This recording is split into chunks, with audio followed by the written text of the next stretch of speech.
Hello, everybody. Welcome to All Villa, No Filler. Please like and subscribe. Subscribe if you hate the Blues. And if you don't subscribe, that must mean you're a Birmingham City fan. That's the rules. Those are the rules. Though, look in YouTube's policy, look in the actual rule book, and that's what it says. It says you're a Birmingham City fan with a great affection for West Brom, and you think that Wolves deserve to win a Premier League title. So you got to subscribe now, I'm afraid.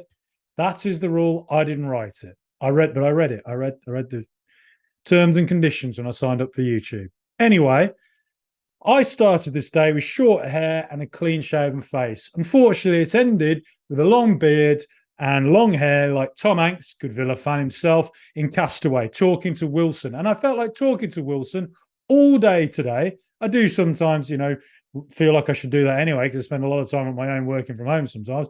But aside from that, I was very stressed out today, as were many Villa fans. As it turns out, the rumour mill started when Tyrone Mings, the man I call Ty, the God of Thunder, godlike presence in defence, those thunderous tackles and clearances he makes for Villa. Anyway, posts a picture of himself in black and white this morning on Instagram. An update to come later today. Then the rumour mill started, didn't it? Wicked whispers spreading that was this the retirement announcement? And I got so stressed. I got white in my beard. I grew a full-on facial beard. I couldn't be spoken to at work today. People ringing me. I've got 50 missed calls. WhatsApp's going off the hook saying, is it true? Could it be? Well, Tyrone Mings did a Ric Flair. He said, I will never, well, he didn't say I will never retire, but he said, you can't get rid of me that easily. Thank the gods, because I cannot wait to see that man walk back onto the Villa Park pitch and get the reception he deserves more than maybe any other player in recent history when he comes back from that horrendous knee injury he got against Newcastle. When he fights back, you saw in the video he posted him making progress. Good to see. We don't know how long it's going to be. He's going to be out for, but great to see that he's making progress. Great to see that he's posting again, and that he's putting out positive messages like you can't get rid of me that easy. Because of course we all want to see him back, and I can't wait to see him playing again for Aston Villa. What a player! What a man! What a hugely positive representative he has been for Aston Villa in the last few years. Good to see, Tyrone. Good to see you making progress. Aside from that, it's been a quiet week, isn't it? Two of the most boring England games of all time. Ireland losing for me as well. I support England and Ireland. So it's been a miserable old international break for me. Ollie Watkins got some minutes for England. Barely got any touches because he got no service. What the hell was the guy supposed to do? He actually had one or two nice touches, even though he only touched the ball 11 times. But, didn't get enough service. And, I look at Jack Grealish, Super Jack himself. I haven't mentioned him for a while on this channel. There's just something not there with him anymore when I watch him. I don't feel the same magic. Do you feel it? When he played for Villa, and then when he subsequently played for England, every time he got the ball, there was just something you felt. I think he might do something I've never seen before here. He'll do something where he looks like he could play for bloody peak Barcelona, Real Madrid, like that kind of a player. Like he's just so magical, so creative, so ambitious. And of course, he wouldn't get, well, it was tough for him to get picked for England when he was at Villa for God knows what reason. Then as soon as he's at City, walked straight into the England team. No question. He's not a better player now than he was at Villa. And I refuse to believe anyone who says he is, because he ain't. He ain't. It's when people tell me, like, other defenders, other clubs are better than Ezri Konsa. I'm like, are they? Really? If Konsa was at Chelsea, we'd all be banging on about how great he is. If Levi Cole was at Villa, would we be saying the same thing? I don't know. I think Konsa's quality player. Didn't get to play for England in the last week. It's a shame. But, it's good for him to get involved with the camp, and over time, maybe he'll work his way in. But yes, on the Grealish thing, it's interesting. I don't know. I just don't feel the same magic. I don't see the same player. He's obviously much more of a City's profile player. Fine. He's going to win everything there. I personally have nothing against him, so I massively will always value everything he ever did at Aston Villa and wish him all the best, except for when he plays Villa, and I don't particularly wish City all the best, to be honest. But is what it is. Anyway, Villa next are playing Tottenham Hotspur this weekend. Now, I've watched Tottenham a bit this season, and Aston Villa versus Spurs, it's going to be the High Line derby, isn't it? The High Line derby. The heat map of this game is probably just going to be one straight red line along the halfway line, and both teams just endlessly getting caught offside because neither side's going to want to give up, space, are they? And so I thought to myself, when have Villa played another team that loves to play a big high line? Liverpool. Anfield last year and Anfield this season as well, actually. Anfield this season was not a good game. It was a game in which, watch Sam Ty's video. Sam Ty, friend of the channel, good friend of mine, brilliant, perceptive football journalist. He was on TIFO this week talking about the progression of Aston Villa this season and mentioned how, Villa were earlier this season trying it out with Boubacar Kamara pushing high up the pitch. Now Boubacar Kamara doesn't do that. Instead, he sits back and comes into a back three when Villa are in possession. But with Liverpool, it was early doors in the season. And I think for me, I thought Liverpool's pressing structure was fantastic in that game. I thought they had 5 players who knew exactly where to stand, and the angles of where they stood were cutting off all our passing lanes. They were so well coached to play against us. Full credit to Liverpool. I can't hold it against them. Tottenham are going to be well coached with Ange. But I mentioned the high line. The reason I mentioned Liverpool is because they're the team that I can think of we play that high line, and they caught us out. Now, I wouldn't say the Villa of early this season are the same Villa of now. I think Professor Unai's learned a few things from the Newcastle and Liverpool losses. Maybe we can look at the end of last season when we drew. And something I remember from that game against Liverpool, where they had their high line and we were away, was that Villa kept their line high and kept catching Liverpool offside over and over and over again. And so as a defensive tactic, it worked really well. But what also happened was that when Trent Alexander-Arnold came into the middle of the pitch, John McGinn was constantly on him, hassling him, so wouldn't let this inverted fullback cause too many problems. It worked really well, and I don't actually know why we didn't try and repeat that tactic earlier this season at Anfield. But why I mention that is because I also remember that McGinn was a crucial attacking player because McGinn would find a pocket of space, and as soon as he did, he was looking on that turn he does where he's on his left foot, he's out right, on his left. And so what would happen is when McGinn got the ball, it was the trigger then for Ollie Watkins sort of further across the pitch to turn, curve his run, and try and run in behind Konate, the Liverpool central defender. And one time that really worked was when McGinn got the ball, perfectly weighted, that curved ball he loves to play, in behind. Watkins had timed his run perfectly, got to the ball, and it ended up being a penalty to Villa at Anfield.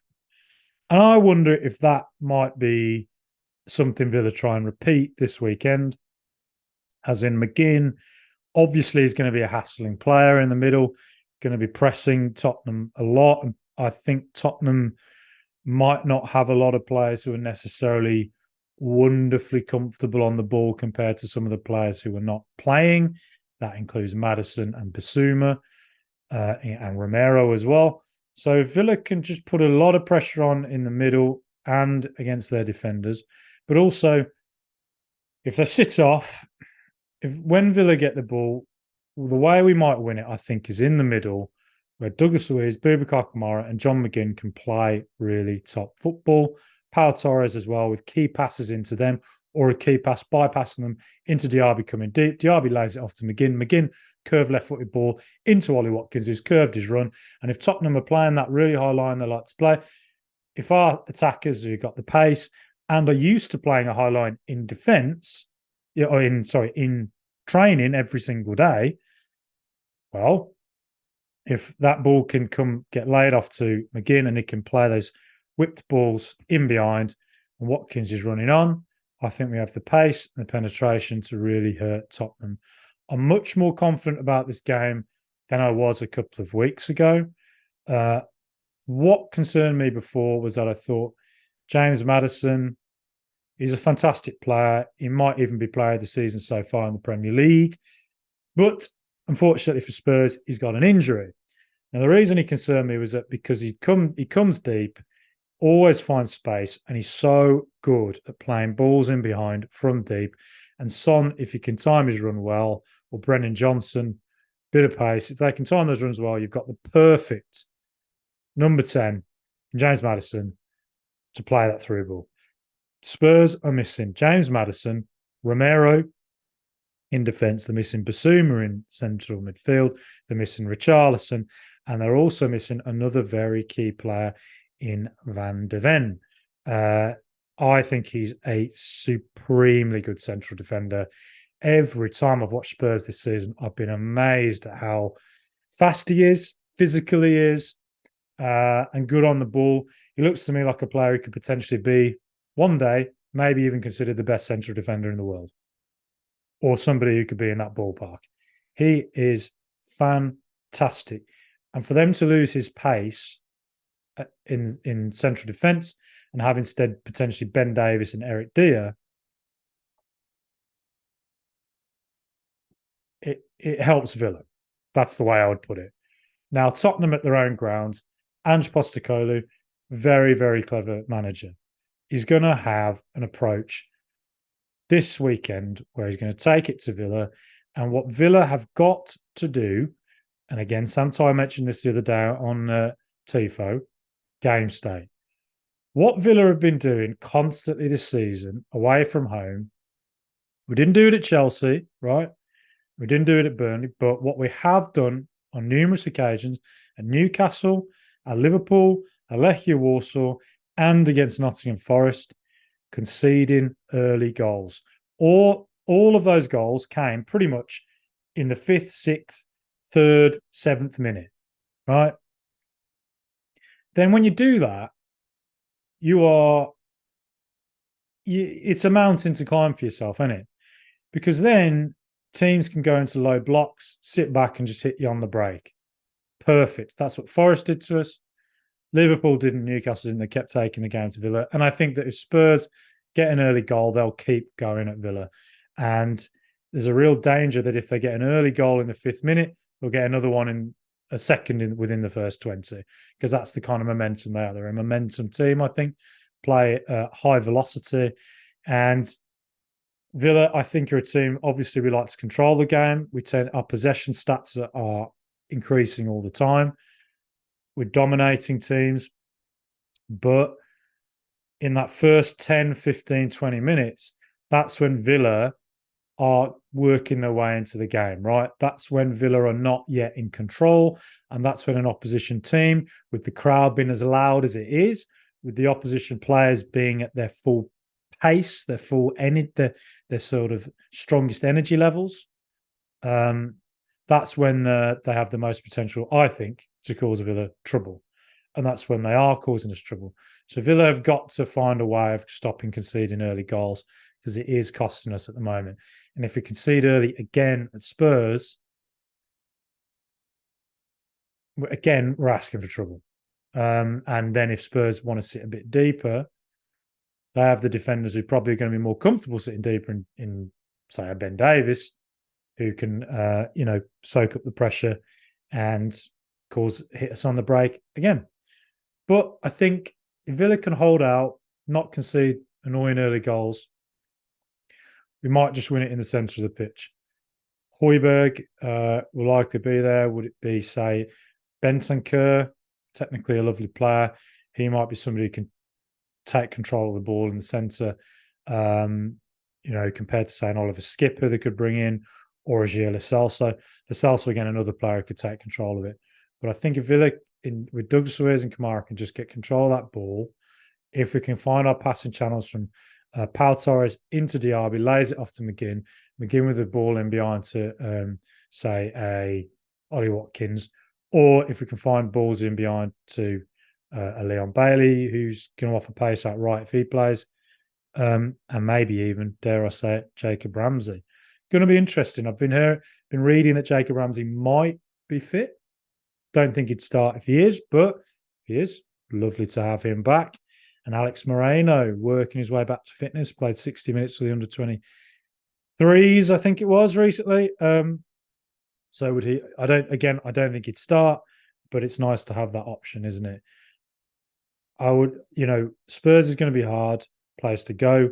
Top manager, top players, but the fact that they're missing so many crucial players certainly gives Villa a lot of reasons to go into this feeling optimistic and believing that we can get a result here. Because look, if we want to finish in European places this league, and dare I say it, dreaming of Champions League, you got to start getting wins at big away places, haven't you? You got to match your brilliant home form that we're getting with some top scalps away from home. We did them last season away from home 2-0.